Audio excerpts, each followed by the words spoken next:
오늘 또 이 성탄절도 하나님께서 우리와 함께 하십니다. 아멘.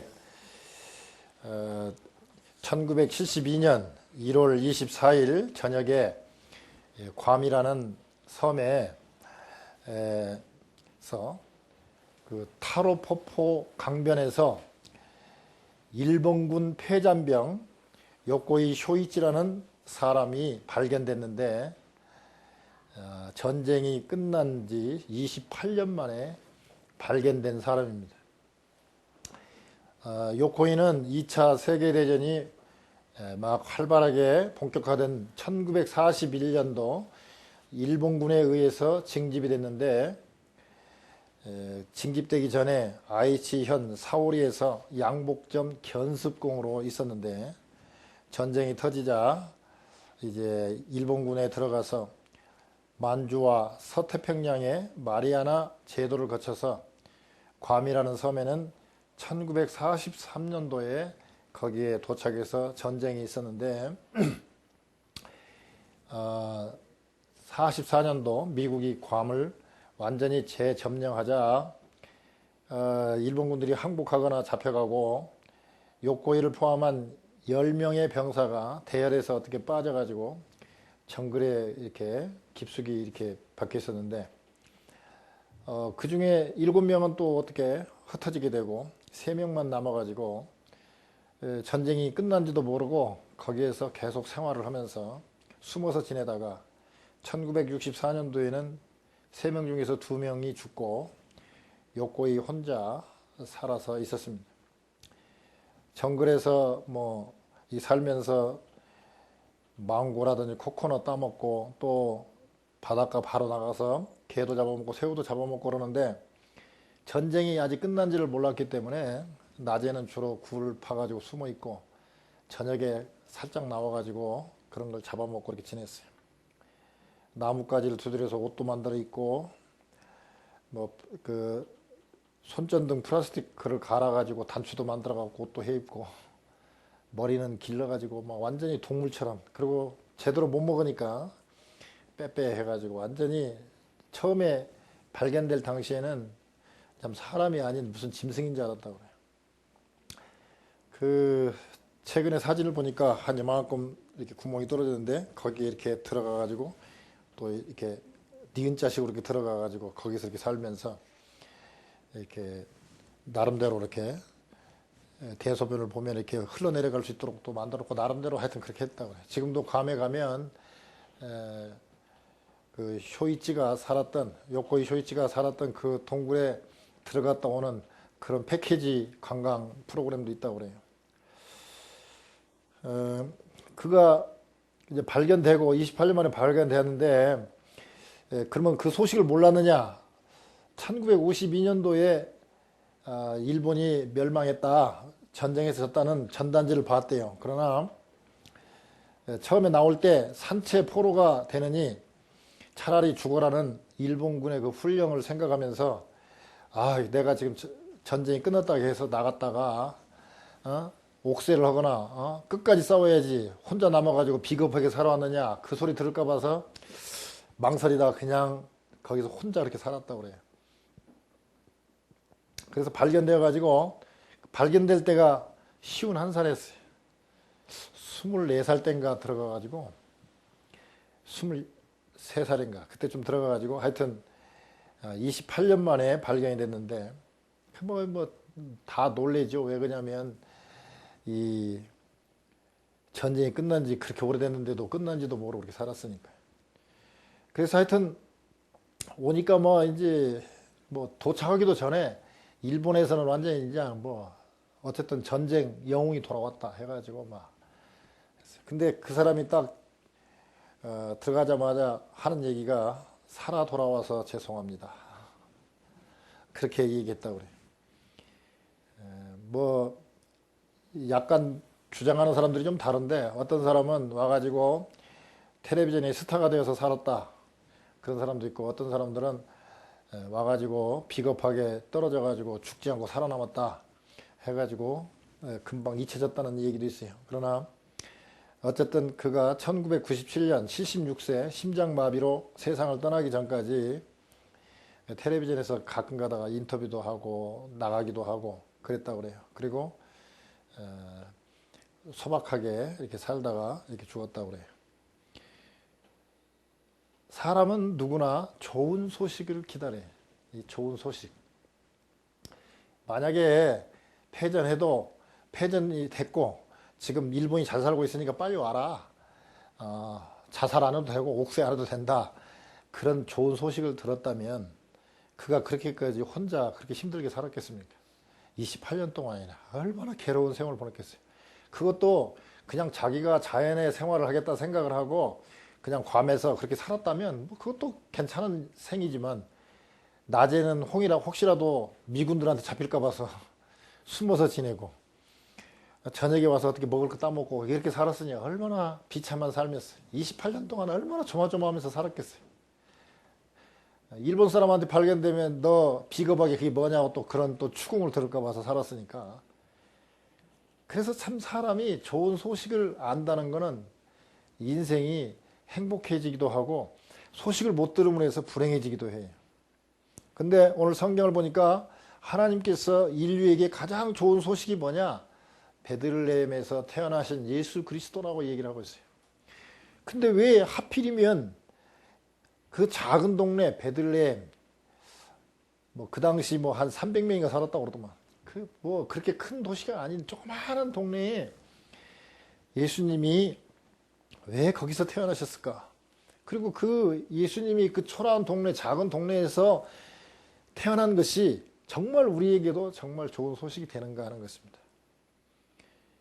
올해 12월 17일 날 2011년 12월 17일 날 김정일이 죽었습니다.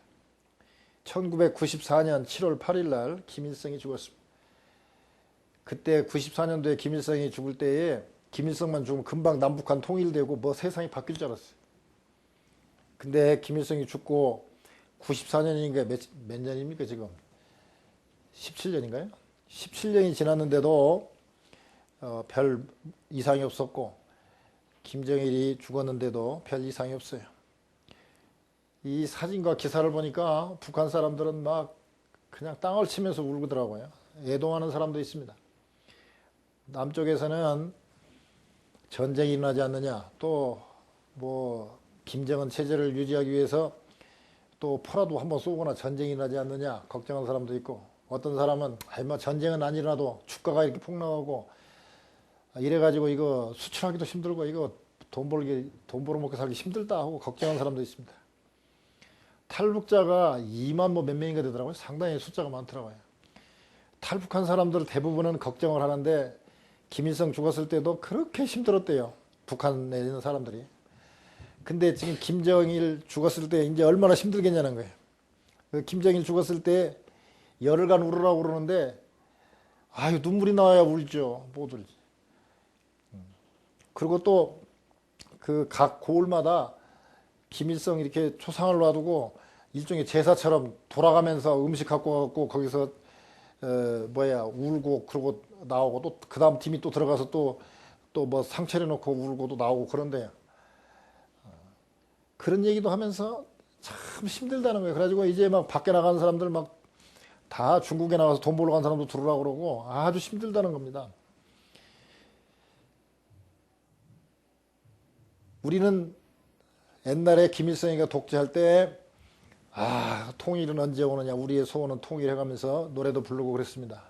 근데 지금은 통일이 돼도 걱정하는 사람이 많습니다. 동독과 서독이 통일이 되고도 지금 10여 년이 지났는데도 지금도 힘들어하고 있어요. 왜? 서독이 동독과 그 통일 자금 되느냐고 너무 힘들어요. 그리고 우리는 그보다도 더 오래 떨어져 살았기 때문에 지금 통일이 된다 해도 골치 아파요. 이 생각이 달라져가지고 골치 아파요. 그래서 걱정하는 사람이 많습니다. 우리에게 정말 좋은 소식이 뭐가 있습니까? 연말이 되면 해년마다 한국의 10대 뉴스, 세계 10대 뉴스 하면서 나옵니다. 10대 뉴스 해봐야 무슨 뭐 쓰나미라든지 무슨 뭐 누구 죽었다는지, 거의 대부분 세계 10대 뉴스가 거의 좋은 소식은 거의 없고 대부분이 사건 사고밖에 없습니다. 우리가 기다리는 좋은 소식은 어떤 소식입니까? 제가 대학교 시험을 보고 시골에서 그래도 도시로 나가서 시험을 봤으니까 대학에 합격하면 얼마나 좋을까. 진짜 대학에 합격했네요. 진짜 대학에 합격해가지고요. 그때 우리는 그 대학생들도 교복을 입었습니다. 지금 그 ROTC 그 단복, 그게 우리 교복이거든요. 근데 그 양복 해입을 돈도 없고 또 대학생 티도 내고 그러니까 대학생 교복을 우리 때는 많이 입었어요. 거의 한 뭐 10명이면 한 7, 8명은 그 대학교 그 교복을 입고 다녔어요. 그거 딱 입고 시골을 오는데요. 이거 차를 타도 이거 뭐 날아가는 것 같고, 걸어가면 이렇게 그 서커스 단들을 보면 이렇게 통 굴리기 할 때 이렇게 걸어가면 통이 굴러가잖아요. 그런 것처럼 제가 걸어가면 제가 걷는 게 아니라 제가 이렇게 하면 지구가 뒤로 밀려가는 것 같더라고. 막 공중에 떠가는 것 같아요. 그런데요, 막상 계약을 해서 딱 가서 기숙사에 들어가니까, 와, 영어 잘하는 애들도 많고요. 또 기타 잘 치는 친구도 많고요. 돈 많은 친구도 많고요. 가서 보니까 이제 그때부터 주눅이 들기 시작하는데, 와, 인생 재미없더라고요. 그리고 막 여자를 만나도 그냥 여자 앞에서 기타를 치고 막 노래도 잘하고 얼마나 말들 잘하는지, 이야, 저는 정말 고등학교 때까지요, 여자들 화장실 안 가는 줄 알았어요. 시골에 그 추접스러운 화장실을 어떻게 여자가 가냐. 저렇게 아름다운 여인들은 저는 안 가는 줄 알았어요. 아니, 생물학을 배웠으니까 여자도 가는 거 아는데, 제 그 마음, 심정적으로는 저렇게 이쁜 여자들이 막 손수건에 막 향기 나고 막 그런 향수 뿌려하고 다니는 저런 여자들이 어떻게 저런 정말 그 시골 화장실 나잖아요. 그런데 어디 갈까? 이렇게 생각하는 사람인데 막, 그러니까 여자 보기를 막 이렇게 그냥 정말 천사처럼 보는데, 아유, 대학교 가니까 우리 같은 동기들은 막 그냥 여자들하고 막 놀고 그러는데 막 부럽기도 하고 그냥 저는 얼굴만 빨개지고. 하여튼 대학교 1학년이 그렇게 행복하지 않더라고요. 기타를 치고 싶은데 이 기타가 살 돈이 있나. 그래가지고 대전에 사는 그 친구 놀러 간다고 그래서, 야, 기타 하나만 빌려달라. 그랬더니 막 대단히 막 그냥 혹이라도 그 기타 다칠까 봐서 막 주더라고요. 그래서요, 제가 하룻밤에 3곡을 제가 기타를 마스터했다는 거 아닙니까? 왜? 그 다음날 돌려줘야 되니까. 밤새도. 그랬더니 여기 파스 안 붙이면 아프더라고요. 인생이 그래요. 좋은 소식이, 대학교 입학하면 좋은 소식이 있을 때는 그렇지 않아요. 또 군대 있을 때는, 아유, 이 군대 빨리 제대만 하면 내가 취직도 하고 뭐 이것도 하고 저것도 하고 잘 될 것 같은데 막상 제대하니까 별것도 없더라고요. 결혼하면 뭐 인생이 꿈 같을 줄 알았죠. 제가 시골에서 봤을 때 그 결혼하면 막 여자들이 한복 입고 여기다가 이렇게 끈 매고 도련님 오고 다니면서 막 서방님 오면서 다니고 막 그러고, 뭐 그래도 시골에 집 이렇게 막 단장하고 그러니까 막 너무 아름답게 보이더라고요. 근데 결혼하자마자 혼나기 시작하는데 이게 재미가 별로 없어요. 그러다가 미국 주재원으로 따보니까, 이제 세상에, 이제 뭐, 저는 미국 오면 영어가 제대로 될 줄 알았어요. 그냥 막 저절로 나오는 줄 알았어요. 한국에서는 그러잖아요. 뭐, 3년 있다가 전화 통화하고, 야, 너 어떻게 한국말 하나도 안 잊어버렸다. 뭐. 한국에 있는 사람들은, 지금은 그런 사람 별로 없지만, 한국에 있을 때는요, 미국에 가서 3년만 살면 뭐 그냥 영어가 줄줄 나오고 한국말 다 잊어버릴까 걱정을 떨었어요. 그랬더니, 영어 그냥 한국말도 제대로 안 되는, 세계를 주름 잡을 줄 알았더니 그것도 아니더라고요. 이 세상에 별 게 없어요. 상당히 뉴스가, 이런 좋은 소식은 참 계속될 거고 괜찮을 것 같은데 별거 아니라고요. 한 여인이 자기 남편이 이사로 승진만 하면 정말 죽어도 여한이 없겠다고 생각을 했는데 드디어 남편이 승진을 했어요. 이사로 승진했어요. 뭐 조그마한 회사, 저도 이사 해봤지만 조그마한 회사 이사는 별것도 없고요. 대기업 이사들은요, 평균 연봉이 지금 한국 돈으로요 5억이더라고요. 5억 6천만 원이더라고요. 한국의 대기업의 임원의 평균 연봉이 그렇더라고요. 5억 6천. 그러니까 여기로 말하면 거의 한 60만 불 정도, 아니, 한 50만 불, 50, 한 2, 3만 불 정도. 연봉이 그렇게 되더라고요. 그러니 얼마나 좋겠습니까? 그런데요, 그 다음에 또 소식을 들었더니 임원으로 승진하니까 전담 비서가 하나 붙었는데, 비서가 이뻐? 너무 이쁜 거야. 여자의 직감이 탁 있는데, 이거 큰일 났다. 저 젊고 이쁜 여자가 전담 비서라니. 아니나 다를까 뭔지 남편의 모습이 달라지기 시작하는데, 일주일 후부터는 이제 근심이 쌓이는데 남편이 벗어놓은 와이셔츠 빨기 전에 냄새 한번 맡아보고 머리카락이 붙었는가 누즈가 혹시 붙었는가 없을 줄 알면서도 그냥 그 다릴 때마다 마음이 그냥 전전긍긍하는 거예요. 그런데 이제 해외 출장을 가는데 비서가 또 동행한다네. 나중에 보니까 역시 우려한 대로 둘이 상당히 가까운 사이라는 사실이 밝혀졌어요. 아이고 이 몸만 되면 내가 걱정 근심 없을 줄 알았더니 그렇지 않다는 거예요. 이제 이혼을 할 것인가? 남편이 벌어다 둔 추접스러운 돈 갖고 연명을 할 것인가? 이 세상 뉴스는요 오래 지속되거나 오래 지속되지 않고 변한다는 것이 특징입니다. 아무리 좋은 것도 변해. 세상에 변하지 않는 것은 세상 모든 것은 다 변한다는 그 진리만 변하지 않아요. 하나님 빼고 이 세상에 있는 것은 다 변하게 돼 있어요. 그래서 이 세상의 뉴스는 그렇게 기대할 바가 안 돼요. 오늘 미가서에 보면 그때 미가 선지자가 특별히 사마리아 땅, 북이스라엘, 북쪽은 이스라엘, 남쪽이 이제 둘로 나눠졌잖아요. 남쪽이 유대 왕국인데 특별히 더 북쪽이 더 타락했어요. 그 타락한 그 백성들에게 그렇게 살면 멸망한다고 이 얘기하면서 그럼에도 불구하고 나중에 회복을 시키는데 누가 회복을 시키느냐? 바로 오늘 읽었던 본문에 미가서 5장 2절에 나와 있는 것처럼 베들레헴에서 태어나신 예수님이 바로 회복시킨다는 거예요. 한번 오늘 본문을 본문과 본문 주변을 보면서 어떤 것이 좋은 소식인가 한번 봤으면 좋겠어요. 그 당시에 이게 쭉 보면 계속 타락한 모습들을 보여주는데 몇 가지만 본다면 그래요. 침상에서 악을 꾀하며 날이 밝으면 그것을 행하는 자는 화 있을진저. 그런데요. 그 당시 사람들이 뭐를 생각하냐?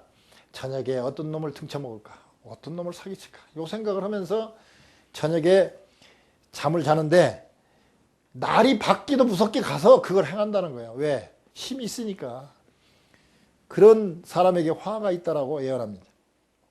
또 그 당시에 명색이 선지자라는 사람들이 이 선지자들이 이렇게 예언을 하려고 그러면 백성들이 뭐라고 그러냐면 예언하지 마라. 예언하지 말라는 거예요. 예언하지 마라. 기분 나쁜 소리 하지 말라는 거예요. 죄에 대한 얘기, 우리 잘못된다는 얘기 하지 마라.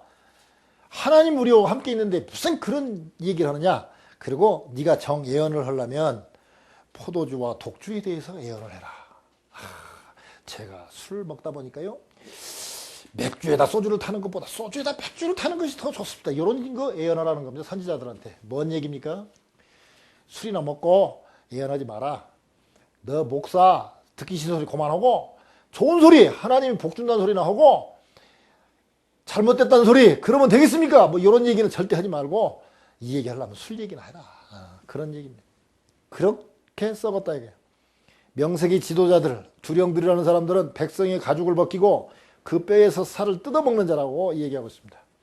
이런 자들에게 하나님이 기도하면 하나님께서 응답지 않고 그 행한 대로 보응하겠다고 미가 선지자가 예언하고 있습니다. 선지자들도 보면 뭐 좀 입에다 먹을 것 주면 우리식으로 말하면 봉투에다가 감사합니다. 신방 감사원금 같은 거 이렇게 주고 그러면 아이고 이 가족의 평강이 임하십니다. 하나님께서 함께 하시고 복 주십니다. 그러다가 뭐 아무것도 안 주고 이렇게 하면은 전쟁이 일어난다. 빨리 전쟁을 준비하라. 그렇게 이 얘기를 한다는 것입니다. 이런 선지자들에게는 이상이 보이지 아니하고 깜깜하며 흑암이 임할 것이다. 그렇게 미가는 예언하고 있습니다. 지도자들은 뇌물을 위하여 재판하고 제사장들은 삭슬 위하여 교훈하고 선지자는 돈을 위하여 점치며 이게 점친다는 것은 예언하는 게 아니고 협박하는 수준이죠. 전에 얘기했죠. 너희 집 대추나무 있지? 없습니다. 대추나무 있으면 큰일 날 뻔했지. 다 좋은데 27살에 죽을 쌍이 있구만. 그러고 뭐 영등포에서 보니까요. 여기다 면도칼로 찢더라니까.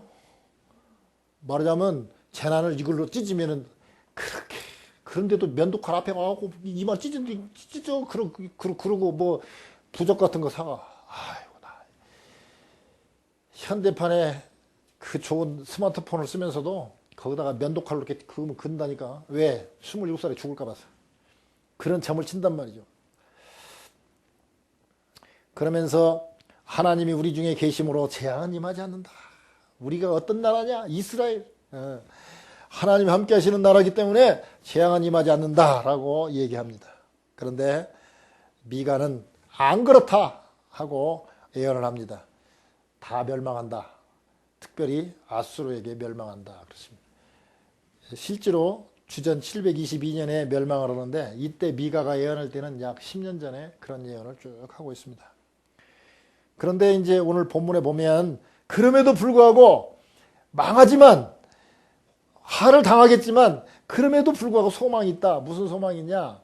에브라다, 베들레헴 에브라다야. 그런데 에브라다는 베들레헴의 옛 이름인데 이 베들레헴은 열매를 많이 맺는다 이런 뜻이 있고 아랍어로는 푸주간, 말하자면 고깃집이에요. 고깃집. 하여튼 다 먹는 거예요. 좋은. 원래 벳엘 하면 엘이 하나님이잖아요. 벳 하면 집이고 그래서 하우스 오브 갓 하나님의 집이라는 뜻이 베델이잖아요. 벳하고 레헴이 떡빵 이런. 그래서 떡집. 옛날에는 이제 이 빵을 번역하기 어렵고 밥이라고 하기도 어렵고 해서 떡이라고 번역을 했는데 그냥 빵집이라고 하면 좋을 것 같아요. 오늘 제목이 뭐냐? 빵집보다 큰 빵에 대해서 지금 오늘 설교를 하는데 이 빵집이 바로 베들레헴 아닙니까? 빵집. 빵집보다 더 큰 빵. 떡으로 오신 예수님. 생명의 떡으로 오신, 생명의 빵으로 오신 예수님. 그 빵이 더 크다 이거예요. 베들레헴보다. 참, 이제 어떻게 제목도 이렇게 잘 짓는지 모르겠어요. 이 큰 빵, 이 빵이 크다는 게 아니라 메시아가 크다는 것이죠. 이 베들레헴은 지명 이름이기도 하고 지파 이름이기도 합니다. 족보도 되기도 해요. 베들레헴은 예루살렘 남서쪽 약 6마일, 10km 정도 남서쪽에 있는 조그마한 도시인데 해발 2600피터, 미터로는 777m 정도 산악지대에 이렇게 약간 비슷하면 석회암 언덕인데 막 가서 보면 이렇게 조그마한 동굴이 많이 있는 그런 동네라고 그래요. 근데 지금은 아랍인들이 많이 살고 있는데 1967년도 6.1 전쟁이 일어난 후에 지금 이스라엘이 지금 이스라엘 땅으로 지금 돼 있죠. 원명은 에브라시입니다. 저기 창세기 35장에 보면 야곱이 나엘이랑 가족들 데리고 내려오다가 나엘이 이 바로 베들레헴 근처에서 베냐민을 낳다가 죽죠. 그리고 묻힌 곳이 바로 베들레헴입니다. 눕기에 보면 나오미와 보아스의 고향이기도 하고요. 다윗 왕의 고향이기도 합니다. 그 다음에 가장 중요한 것은 예수 그리스도가 탄생한 곳으로서 세계인의 성지가 된 게 바로 베들레헴. 그럼 왜 베들레헴을 택했을까? 다윗 왕의 고향이기도 하고 또 야곱이 사랑했던 나엘이 묻힌 곳이기도 하기 때문이기도 하고 또 베들레헴은 역대상 2장 51절 54절에 보면 갈렙 자손의 베들레헴이라는 사람이 있습니다. 유다 지파 족보에 속하는데 여기서 보면 베들레헴 에브라다야 너는 유다 족속 중에 작을지라도 이 말은 엄밀하게 말하면 베들레헴 지명이기도 하지만 지파에서 유다 지파에서 예수 그리스도가 오신다 이런 뜻도 그가 포함되어 있습니다. 그런데 이 천한 곳에서 태어나는 이유가 뭘까? 만약에 예수님이 왕궁에 태어났다면 적어도 각 나라의 왕 정도 되어야 예수님을 만나볼 수 있지. 목자라든지 가난한 사람 이런 사람들이 어떻게 볼 수 있겠습니까? 거기다가 좋은 방에 딱 들어가 있으면 목자들은 그런 방에 가서 어떻게 예수님을 만나겠어요? 방에 딱 문 닫아져 있는데. 그런데 마국간에서 태어났기 때문에 목자들이 가서 볼 수도 있어요. 동방박사 같이 유명한 그런 학자들도 가서 볼 수 있어요. 그러니까 이 천한 곳에 태어났다는 것은 비천한 사람들까지 만나주시겠다. 즉 비천한 사람들을 하나님의 레벨로 올려서 만나주시겠다. 이런 뜻이 있습니다. 이 예수님의 뭐라고 나와 있습니까? 여기서 보면 이스라엘을 다스릴 자가 네개서, 즉 베들레헴에서 나오는데 네 개로 나올 것이다. 즉 네 개로가 누굽니까? 하나님이시죠. 하나님께로 나올 것이다. 즉 하나님과 예수 그리스도가 얼마나 참 삼위일체 하나님이시지만 인간으로 오신 그 예수님과 얼마나 친밀한 관계인가를 보여주고 있습니다. 근데 그분이 바로 근본은 상고의 태촌이라, 즉 영원부터 계셨던 분이다. 그분이 바로 베들레헴에서 태어나신다. 그러나 그럼에도 불구하고 임산한 여인이 해산하기까지, 즉 아수르가 쳐들어와 가지고 포로 생활, 또 노마의 그런 생활이 계속될 것이다. 언제까지? 출산할 때까지. 출산이 언제입니까? 예수 그리스도께서 베들레헴에서 탄생할 때까지는 그런다. 그러나 탄생하고 나면 달라진다는 것이죠. 이 미가서는 누가 썼느냐? 미가가 썼죠. 1장 1절에 보면 하나님께서 미가에게 이렇게 예언하라고 말씀이 임하시죠. 미가는 선지자 중에서도 아모스같이 목동 출신이 아니고 미가는 상당히 높은 수준의, 가장 그 선지자 중에서도 높은 수준의 예언자라고 그래요. 특별히 사회적 이런 사회에 대해서, 윤리적인 것에 대해서 관심을 많이 갖고 있는데, 이 기득권자들, 높은 사람들이 이 회개를 안 하니까 그냥 백성들에게 그 기득권자들의 그 잘못된 것을 막 선포합니다. 외적으로는 망하기 직전이니까 상당히 호화로웠어요. 상당히 잘 살았어요.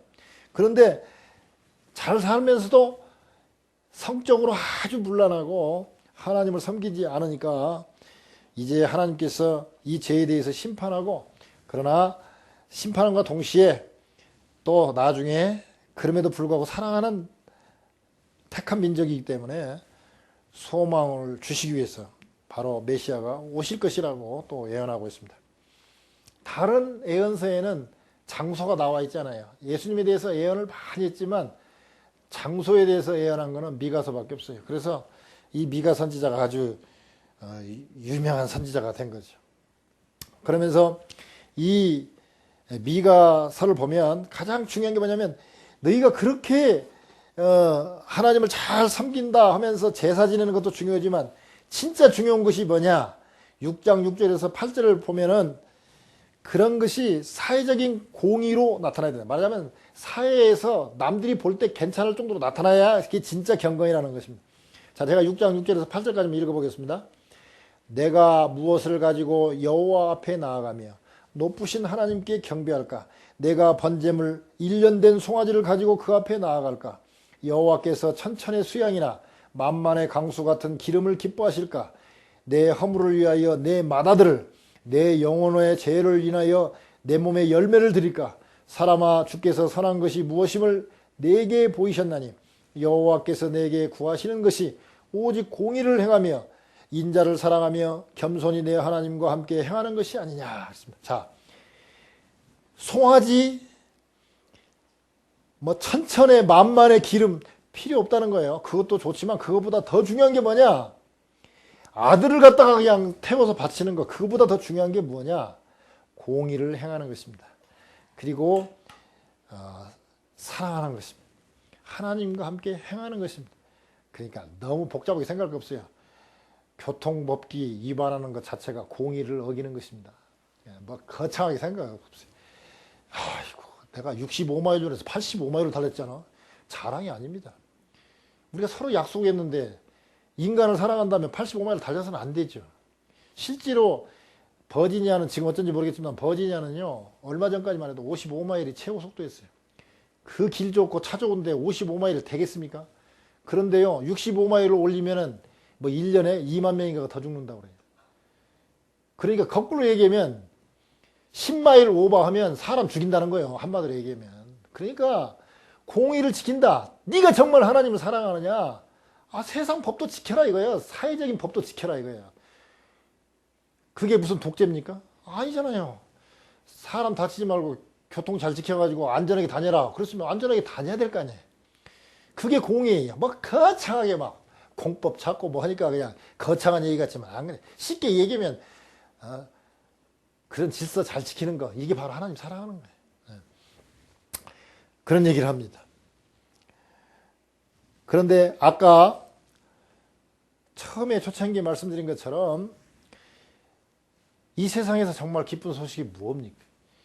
그 아까 요코이 쇼이치가 28년 동안이나 정말 제대로 된 소식을 들었다면 그렇게 고생하고 거기서 억울한 인생 보낼 필요가 없었을 거예요.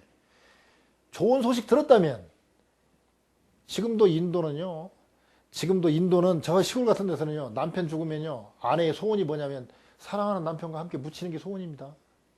그 지금도 묻혀요. 나라에서 그렇게 말려도.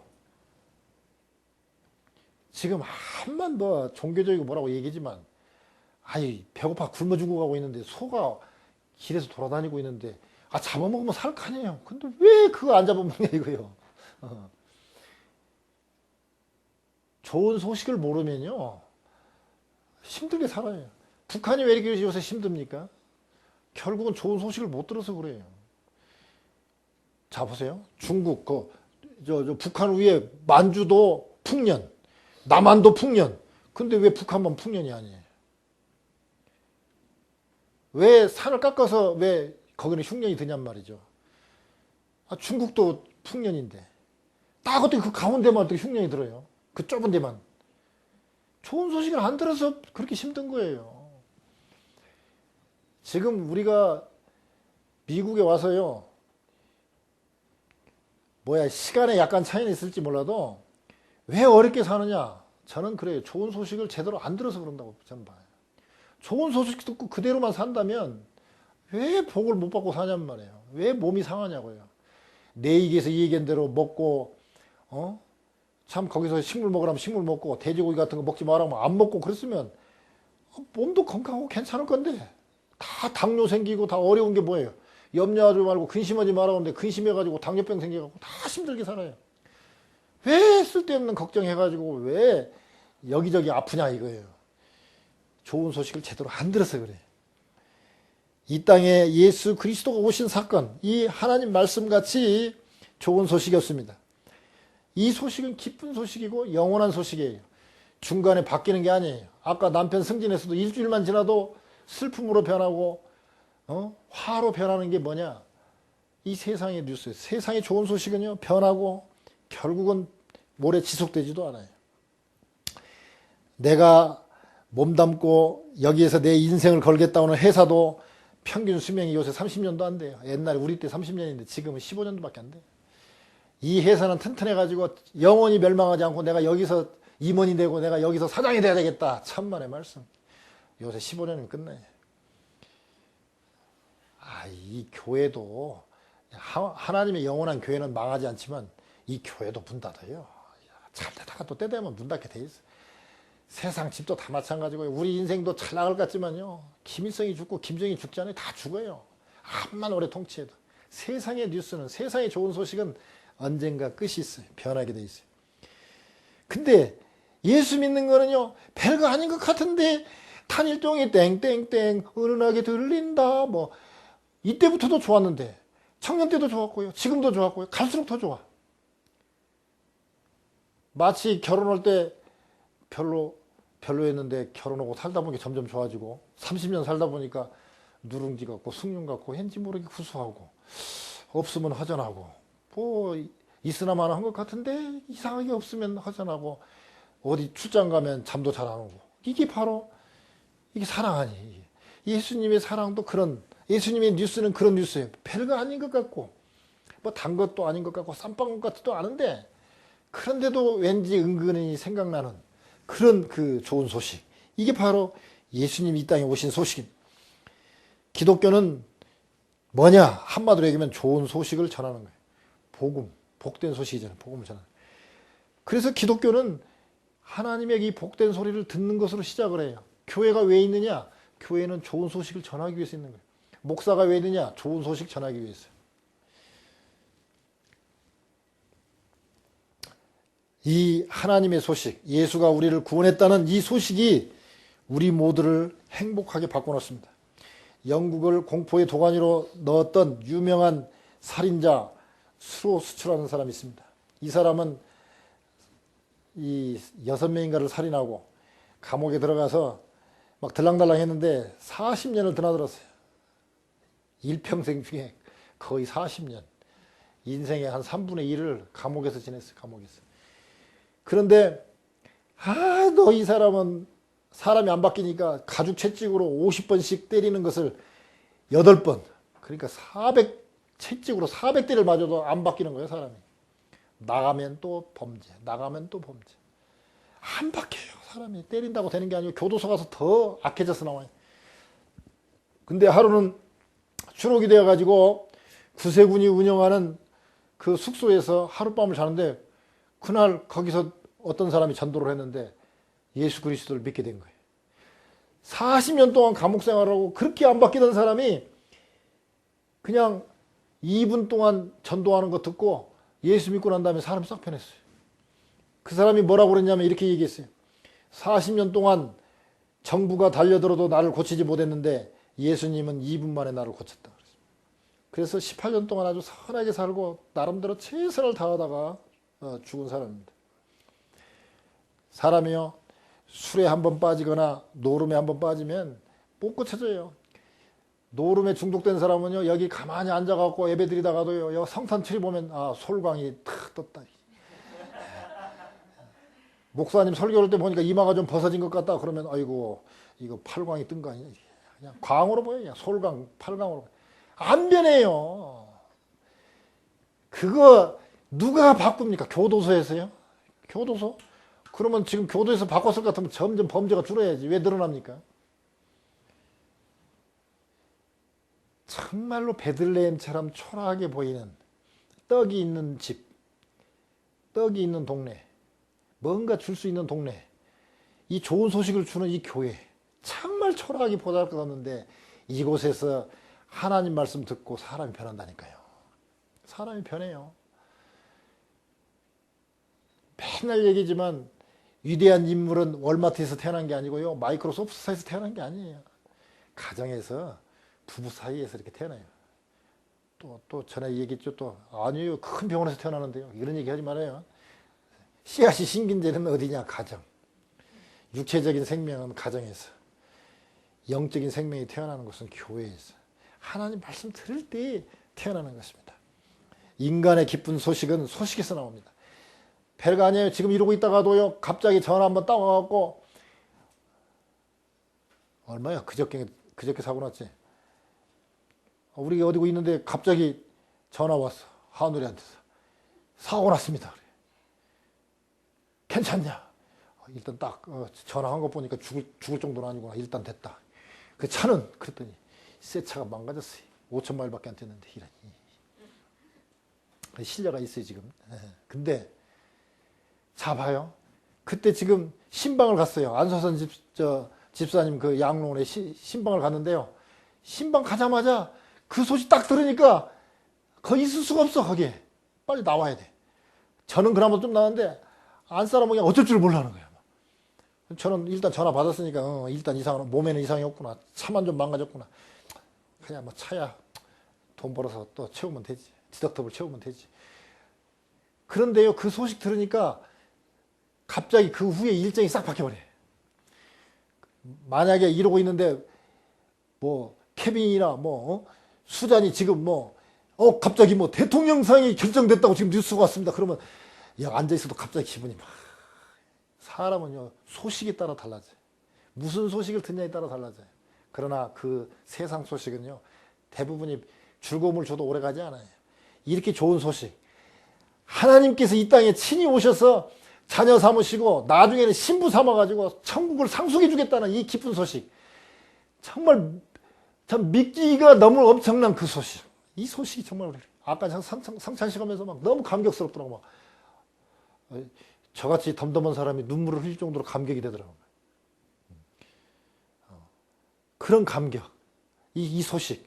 지금은 별거 아닌 것 같지만 이 기쁜 소식이 해를 거듭하면서 동행하면서 점점 더 주님과 친밀해지면서 자꾸 하다 보면 이 기쁨이 정말 세상이 주지 못하는 그 기쁨이 있는 것을 믿으시고 또 그런 체험을 하신 분은 더 큰 체험으로 나아가시기를 주님의 이름으로 축원합니다.